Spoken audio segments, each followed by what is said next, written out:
1991년 12월 3일 밤 베를린 리히텐베르크의 한 아파트에서 긴급 출동한 경찰이 이웃 주민들의 신고를 받았습니다. 당시 이웃들은 몇 시간 동안 이어진 격렬한 말다툼 소리, 신경을 긁는 개 짖는 소리, 그리고 여러 명의 남자들이 분주하게 오가는 발자국 소리 때문에 불안에 떨었다고 증언했습니다. 경찰이 현관문을 강제로 열었을 때 그곳에는 이미 싸늘하게 식어버린 한 여인의 시신이 비극적으로 놓여 있었습니다. 그녀의 이름은 베아테 울브리히트. 당시 그녀의 나이는 불과 47세였습니다. 이 사건은 단순한 변사체가 아닌 독일 분단의 아픔과 동독의 복잡한 역사, 그리고 최고 권력층의 은밀한 그림자가 깊숙이 얽힌 비극적인 서사의 잔혹한 시작을 알렸습니다. 베아테는 단순히 평범한 시민이 아니었습니다.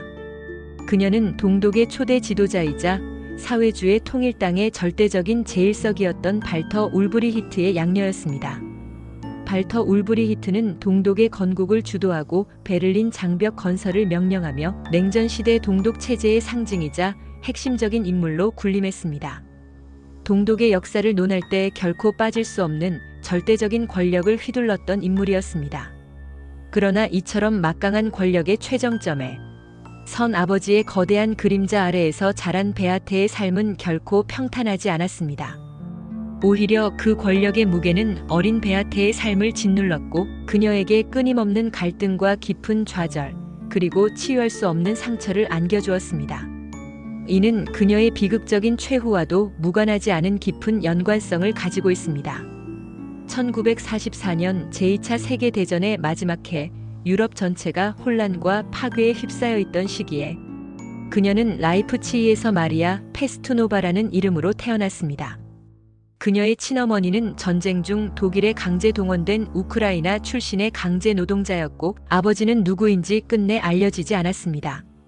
태어난 지 얼마 되지 않아 연합군의 맹렬한 공습으로 어머니가 비극적으로 숨지면서 마리아는 졸지에 고아가 되어 라이프치히의 한 고아원으로 보내졌습니다. 그리고 2년 뒤인 1946년 아이를 가질 수 없었던 발터 울브리히트와 그의 오랜 파트너이자 훗날 정식으로 결혼하게 되는 로테는 이 불쌍한 어린 소녀를 고아원에서 입양하게 됩니다. 이로써 마리아는 동독 최고 권력자의 가문에 극적으로 들어가게 된 것이며 그녀의 이름은 베아테 울브리히트로 새롭게 바뀌었습니다. 이는 한 개인의 삶에 드리워진 거대한 역사의 그림자이기도 했습니다. 하지만 권력자의 집은 베아테에게 결코 따뜻한 보금자리가 되어주지 못했습니다. 양아버지 발터는 비교적 자상하고 다정한 편이었다고 알려져 있지만 양어머니 로테와의 관계는 처음부터 끝까지 시종일관 차갑고 냉정했습니다. 베아테는 훗날 언론과의 인터뷰에서 로테를 정서적으로 냉정하고 극도로 이기적이었으며 타인을 배려할 줄 모르는 사람이었다고 표현하며 깊은 상처를 드러냈습니다.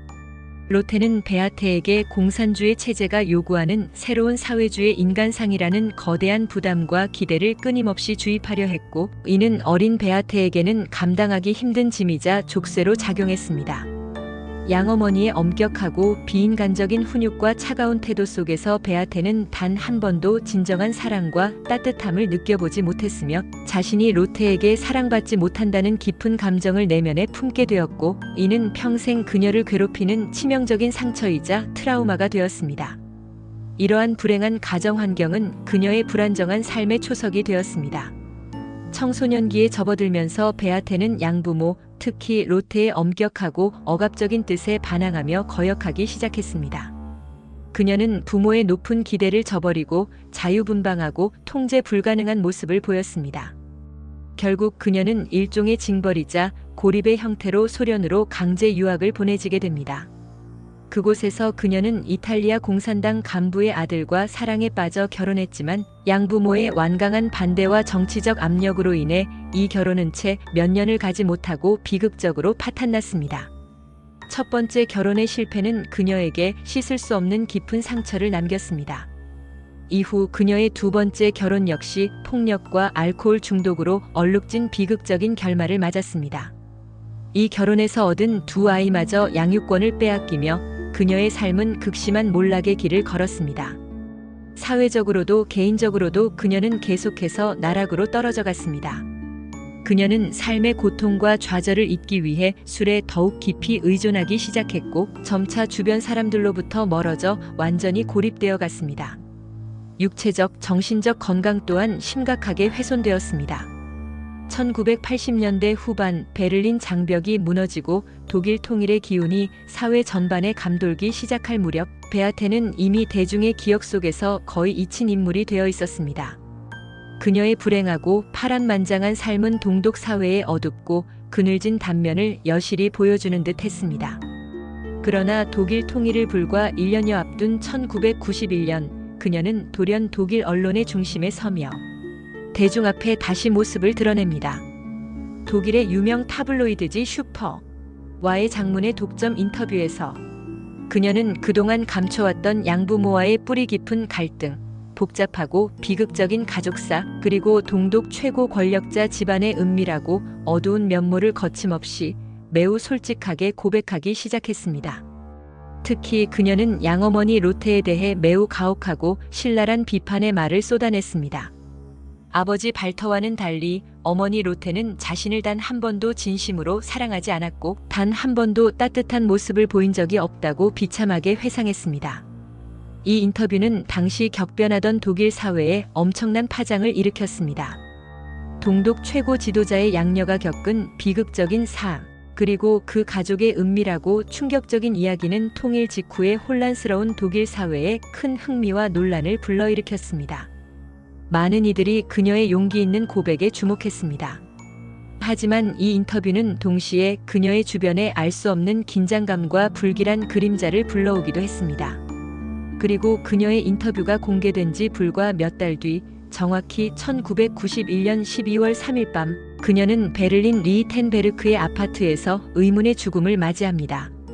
시신은 얼굴에 심한 가격 흔적과 찢어진 상처가 있었고, 오랜 기간 알코올을 남용했던 흔적 또한 뚜렷하게 남아 있었습니다. 경찰은 현장 조사를 통해 그녀가 우발적으로 넘어져서 다쳤을 가능성과 함께 누군가에 의해 둔기로 심하게 맞아서 사망했을 가능성 모두를 심층적으로 검토했지만 끝내 명확한 결론을 내리지 못했습니다. 결국 사고사인지 타살인지 명확한 결론은 내려지지 않았고 사건은 미궁에 빠지며 영원한 의문으로 남을 듯 했습니다. 그러나 주변 정황은 단순한 사고로 치부하기에는 너무나도 의심스러운 점이 많았습니다. 이웃들이 증언한 몇 시간 동안의 극심한 소란, 불안하게 지저대던 개의 울음소리, 그리고 여러 명의 남자들이 분주하게 오가는 발자국 소리는 그녀가 혼자만의 공간에서 사고를 당한 것이 아님을 강력하게 시사했습니다. 현장에서 발견된 잔혹한 폭력의 흔적 또한 단순한 넘어짐이나 낙상으로 보기에는 너무나 심각했습니다. 게다가 그녀가 사망하기 불과 몇 달 전 언론과의 인터뷰에서 동독 최고 권력층의 민감한 가족 이야기를 거침없이 털어놓았다는 사실은 사건의 정치적 배경 가능성을 강력하게 의심하게 했습니다. 혹시 그녀의 용기 있는 폭로가 누군가에게는 치명적인 위협이 되어 그녀를 영원히 침묵시키려는 의도로 이어진 것은 아닐까요? 이러한 의문은 사건의 미스터리를 더욱 증폭시켰고 많은 이들의 의혹을 불러일으켰습니다. 더욱 충격적인 사건은 그녀의 사망으로부터 불과 2년 뒤인 1993년에 벌어졌습니다. 베아테 울브리히트의 말년 연인으로 알려진 한 남성이 자신의 아파트에서 불에 탄 시신으로, 그것도 칼에 여러 차례 찔린 채로 발견된 것입니다. 이 사건의 범인 또한 끝내 잡히지 않았고 역시 미제 사건으로 영원히 남게 되었습니다. 베아테의 의문스러운 죽음과 그녀의 연인의 잔혹한 죽음, 이 두 사건은 과연 단순한 우연의 일치였을까요? 아니면 그녀의 언론 노출과 관련된 은밀한 세력이 두 사람 모두를 영원히 침묵시키기 위해 계획적으로 움직인 것은 아닐까요? 이 질문은 여전히 풀리지 않는 미스터리로 남아 있습니다. 이러한 의문이 증폭되는 가운데 베아테의 사망 직후 기자들이 양어머니 로테 울브리히트에게 달려가 딸의 비극적인 사망 소식을 전했을 때 그녀의 대답은 매우 차갑고 짧았습니다. 그녀는 어떤 감정의 동요도 없이 그럴 수도 있겠군이라고 건조하게 말했습니다. 놀라움도 충격도 슬픔도 찾아볼 수 없는 로테의 이 지극히 무감각하고 냉혈한 반응은 오히려 세간을 더욱 혼란에 빠뜨렸습니다. 친어머니조차 아닌 양어머니라 할지라도 오랜 세월 함께한 양딸의 비극적인 죽음에 대한 이토록 무덤덤한 반응은 로테와 베아테의 관계가 얼마나 냉랭하고 단절되어 있었는지를 여실히 보여주었으며 대중에게 깊은 충격을 안겨주었습니다. 베아테 울브리히트의 삶은 그녀가 세상에 태어났을 때부터 죽음에 이르는 순간까지 그야말로 파란만장하고 비극의 연속이었습니다. 우크라이나 강제 노동자의 딸로 태어나 고아가 되었고 동독의 초대 지도자 발터 울브리히트의 양녀로 입양되면서 한때는 최고 권력자의 가족이라는 특권적인 지위를 누렸습니다. 그러나 그 특권은 그녀에게 끊임없는 불행과 몰락의 굴레를 씌웠고 결국 외롭고 의문스러운 최후를 맞이했습니다. 그녀의 죽음은 30년이 넘는 세월이 흐른 지금까지도 풀리지 않는 미궁 속에 남아 있습니다. 과연 베아테는 단순히 개인적인 불운과 시대적 비극에 휩쓸린 한 개인의 희생자였을까요? 아니면 그녀의 죽음은 동독의 은밀한 권력 구도나 정치적 배경과 깊이 연관된 누군가의 의도적인 제거 대상이었을까요? 그리고 불과 2년 후 그녀의 연인이 같은 비극적인 운명을 맞이한 것은 무엇을 의미하는 것일까요? 이 두 사건의 불가사의한 연결고리는 여전히 풀리지 않는 의혹으로 남아 있습니다. 동독 최고 권력자의 그늘 아래에서 피어났다가 쓰러져간 한 여인의 비극적인 삶, 그리고 그를 둘러싼 미스터리한 죽음은 역사의 한 페이지에 영원히 새겨져 있습니다. 역사는 아직 이 모든 질문에 대한 명확하고 납득할 만한 답을 제시하지 못하고 있습니다. 베아테 울브리히트의 죽음은 동독의 권력과 개인의 나약한 삶이 어떻게 충돌하고 파국으로 치달을 수 있는지를 보여주는 어둡고 슬픈 기록으로 남아 우리에게 끊임없이 질문을 던지고 있습니다.